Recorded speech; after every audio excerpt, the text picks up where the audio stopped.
Emily had never been the kind of person to expect sudden windfalls.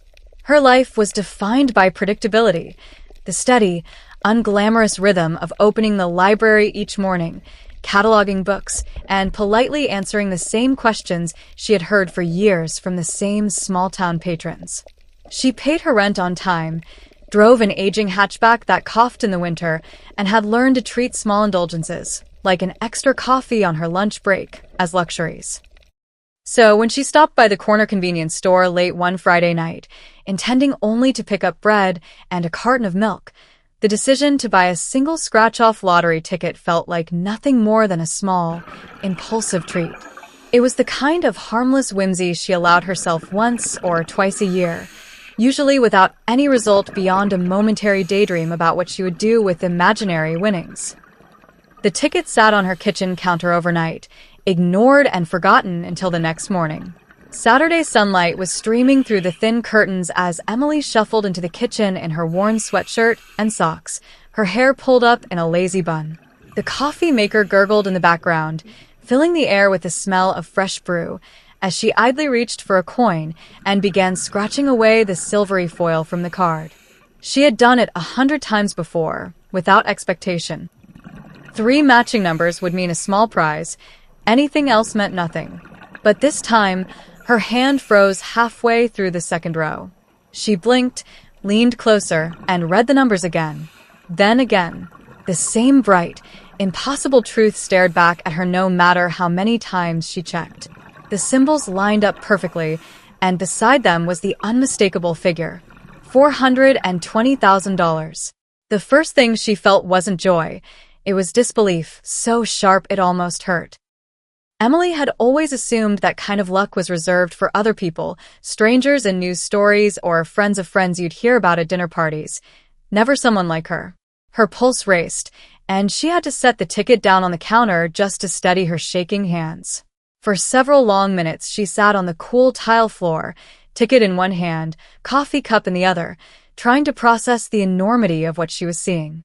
Her thoughts tumbled over each other in rapid succession. What did people even do with that kind of money? Pay off debts? Buy a house? Take a year off work to travel?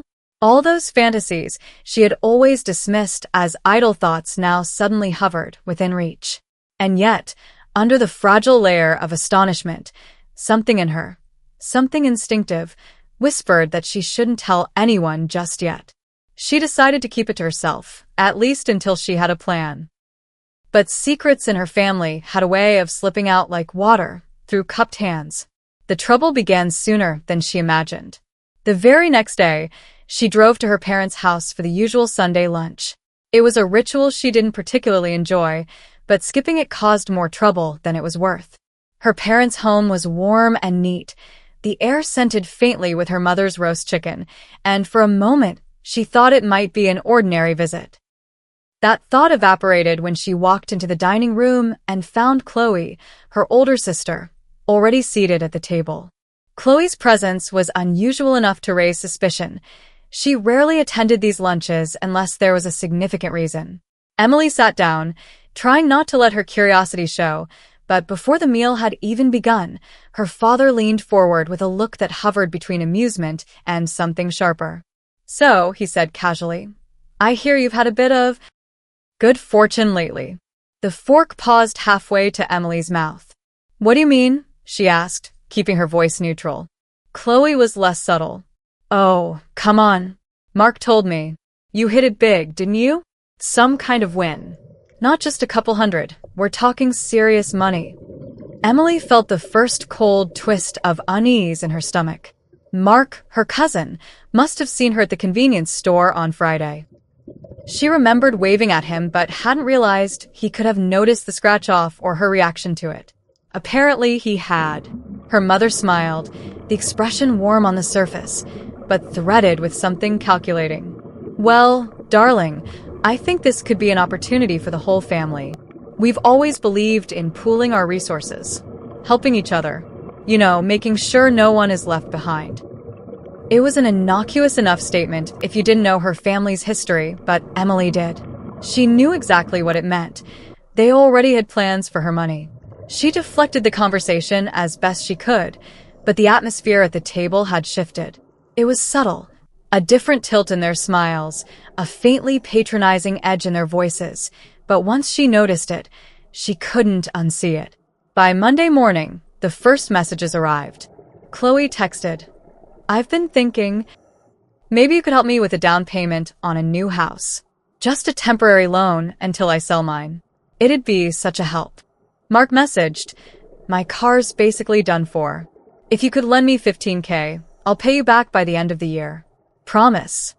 Even her uncle, who hadn't spoken to her in over a year, left a voicemail hinting at a business opportunity that would be perfect for her to invest in. At first, Emily stared at her phone in disbelief. The messages weren't hostile, not yet. But what struck her most was what wasn't in them. Not a single congratulations. Not a "how are you feeling about all this?" or "that's amazing news." No one asked what she wanted to do with the money. The unspoken assumption was that her winnings were now a kind of communal resource they had every right to tap into. By midweek, the requests had escalated into demands. Her parents invited her over for what they called a family discussion, but when she walked into the living room, she found Chloe, Mark, and her uncle already there, seated in a semicircle as if waiting for a meeting to begin. Her father spoke first, his tone gentle but firm. "Emily, you have to understand, in this family, when one of us does well, we all do well. That's how it's always been." Emily almost laughed at the sheer hypocrisy of it. "When Chloe got her promotion last year, did she share her bonus with me? When Mark sold that house and made a profit, did he send me a check?" Chloe's smile tightened. "That's different. This is sudden money. You don't even know what to do with it." Her uncle leaned forward. "It's about being smart. We're just trying to make sure you don't waste it." The room felt stifling, the air thick with expectation. Emily realized, with a kind of cold clarity, that this wasn't a conversation. It was an intervention, an attempt to make her feel guilty until she surrendered what they believed was rightfully theirs. That night, lying in bed with the faint glow of her phone screen on the ceiling, Emily thought not about the $420,000 itself, but about what it had revealed. In less than a week, she had learned that the people who shared her blood were more interested in her bank balance than in her well-being.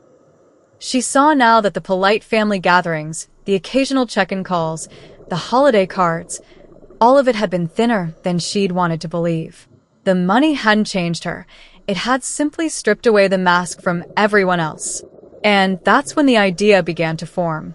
If they thought she was still the quiet, accommodating Emily they had always known, they were about to be unpleasantly surprised.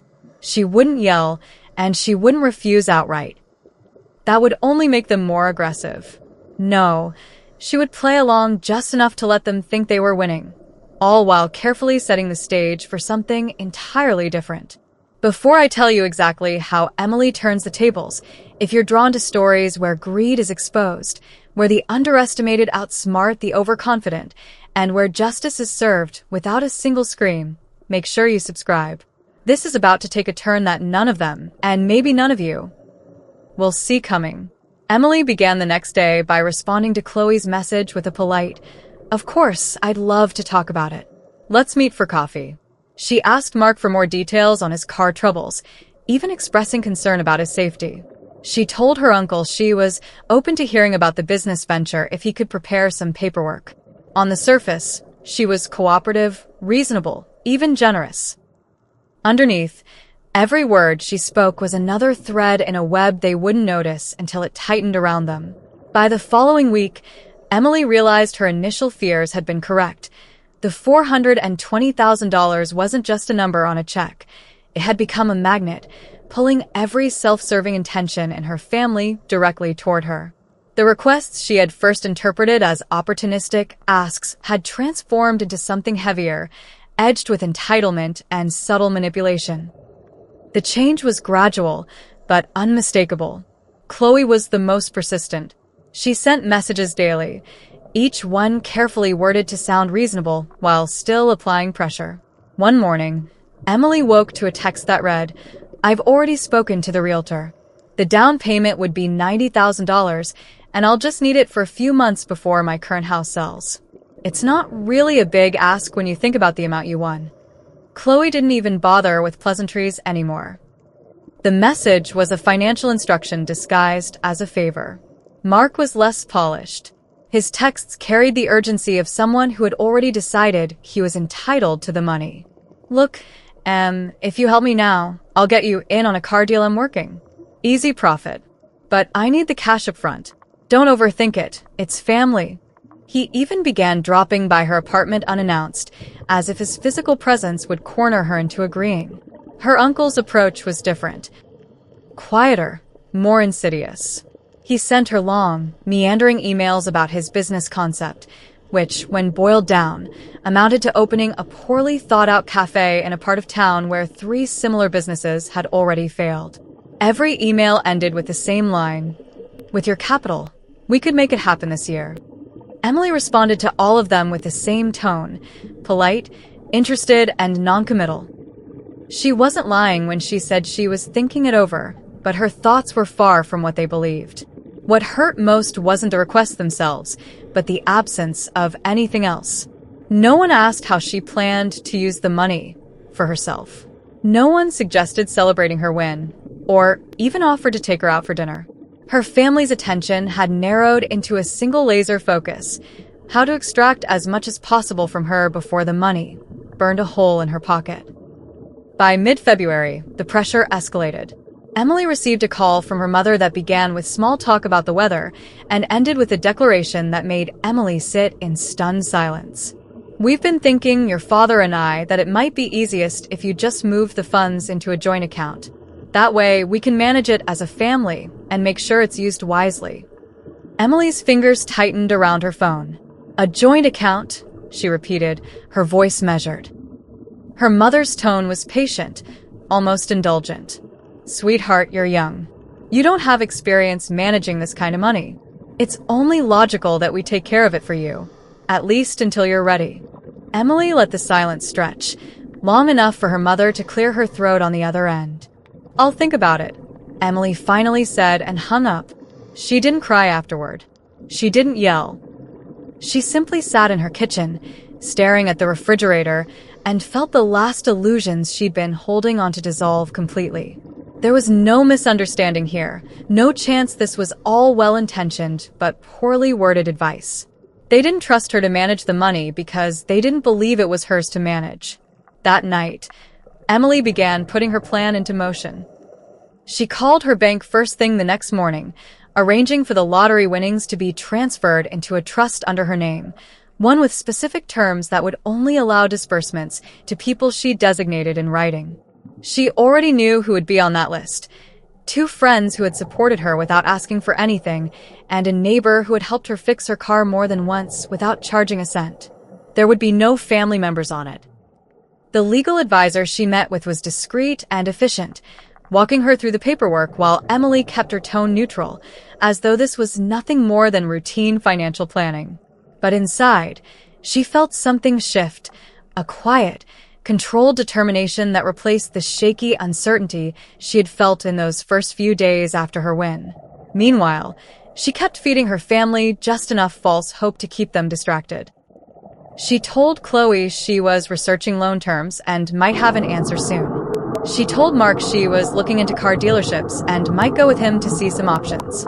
She told her uncle she was interested in the cafe idea and wanted to see a formal proposal.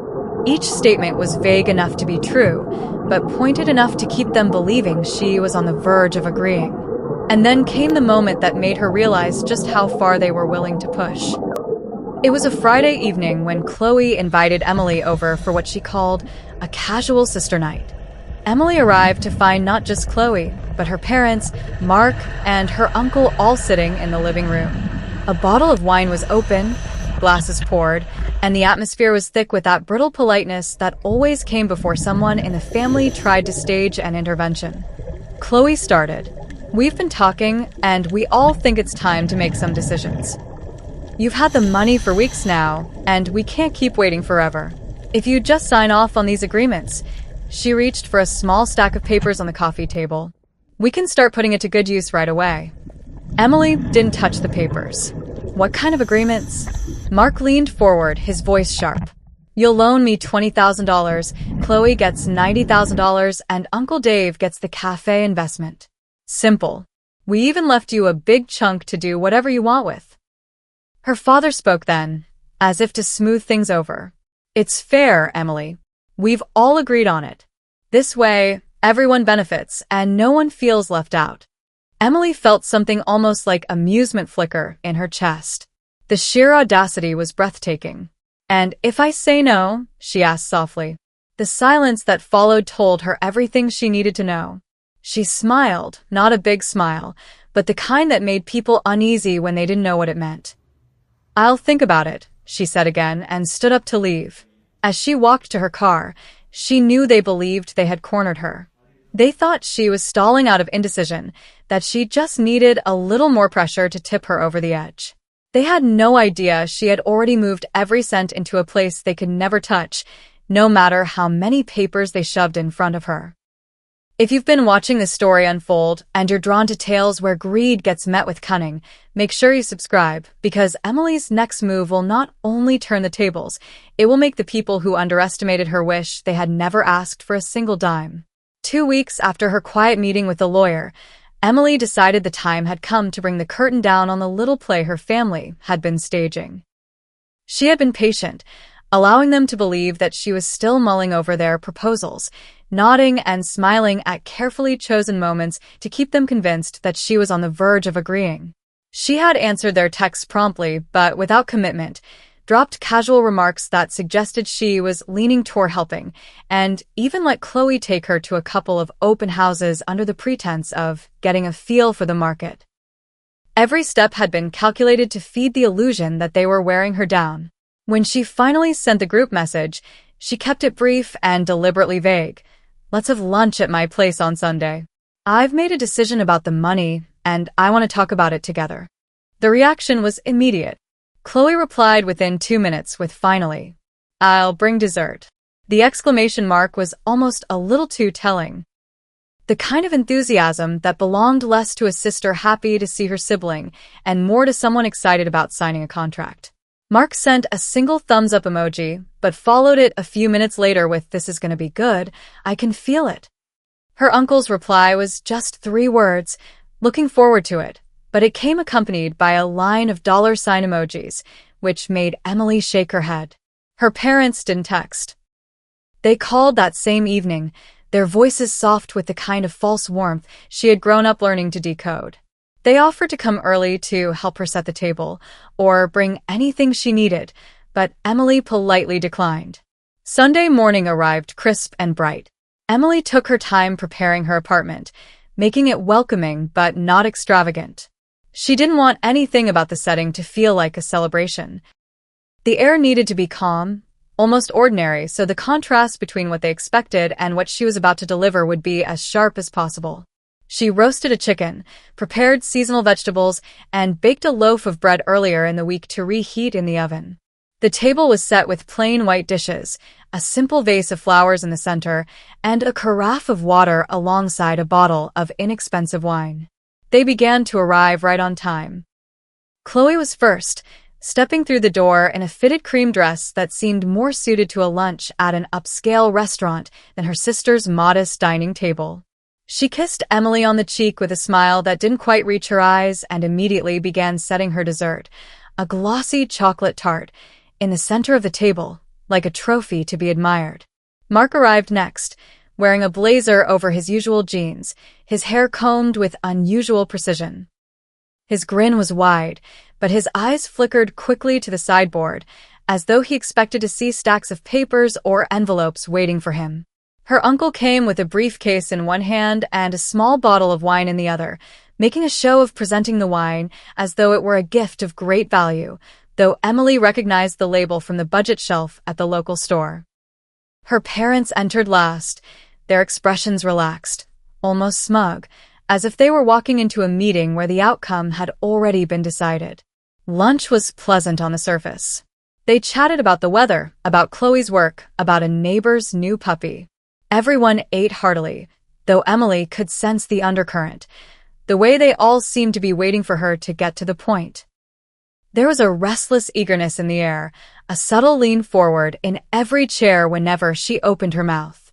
After the plates were cleared and coffee was poured, Emily sat back in her chair and let the silence draw itself out.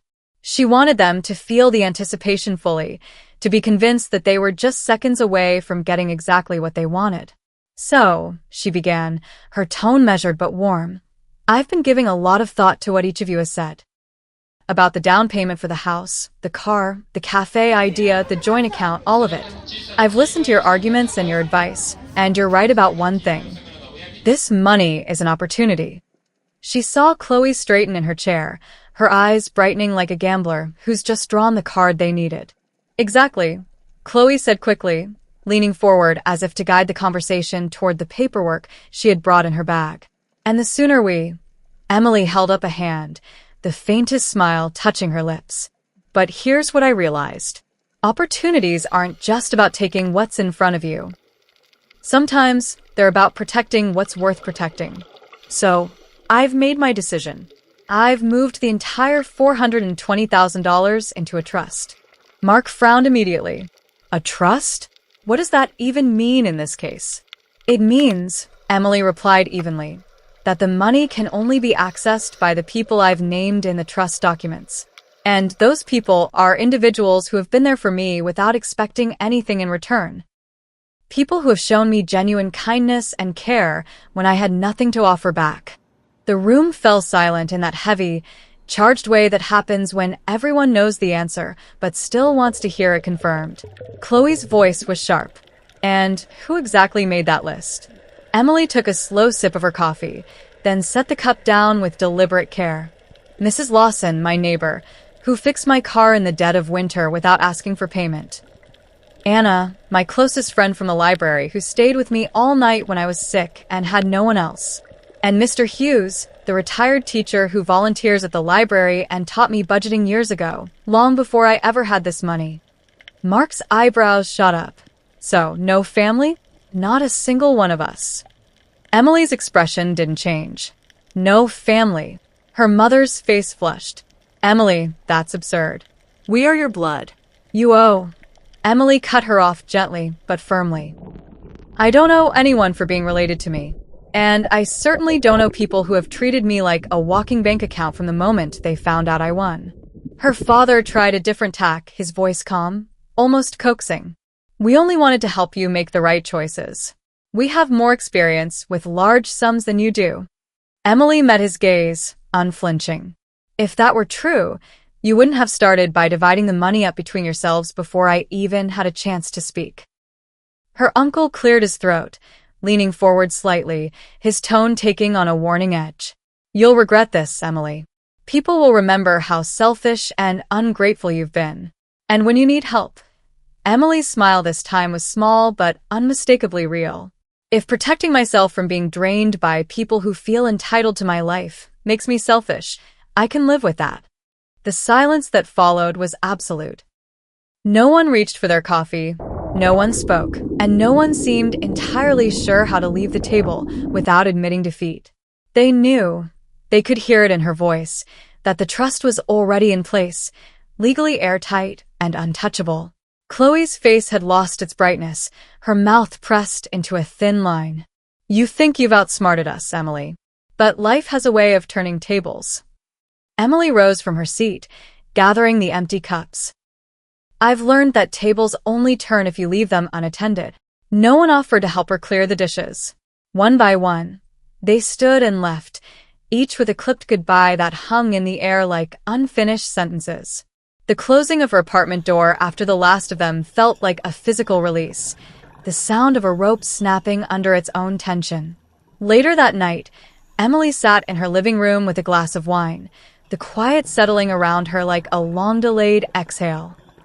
There was no gloating, no rush of triumph, just a deep, steady relief. The money was safe, yes, but more importantly, so was she. She thought about how the last few weeks had stripped away every comforting illusion she had held about her family. She had always known there were cracks, that affection sometimes felt conditional, but she hadn't wanted to believe it ran this deep. Now she did. And while it hurt, there was a kind of freedom in that clarity. In knowing exactly where she stood and who stood with her. She glanced toward the folder on her desk that held the trust documents, each page signed and sealed. For a brief moment, she considered tucking it away out of sight, but then she decided to leave it there. Not as a reminder of the money, but as a reminder of the lesson, that sometimes the greatest win isn't in what you gain, but in what you refuse to lose. And with that thought, Emily lifted her glass in a quiet toast to the empty room. To keeping what matters, she murmured, before taking a slow sip and letting the night close in around her. If you've been here for Emily's story, if you've felt the sting of betrayal, the satisfaction of standing your ground, and the quiet power of walking away with your dignity intact, make sure you subscribe. There's always another story, another person who's underestimated, and another moment when the clever find their justice. And when that happens, you'll want to be here to watch it unfold.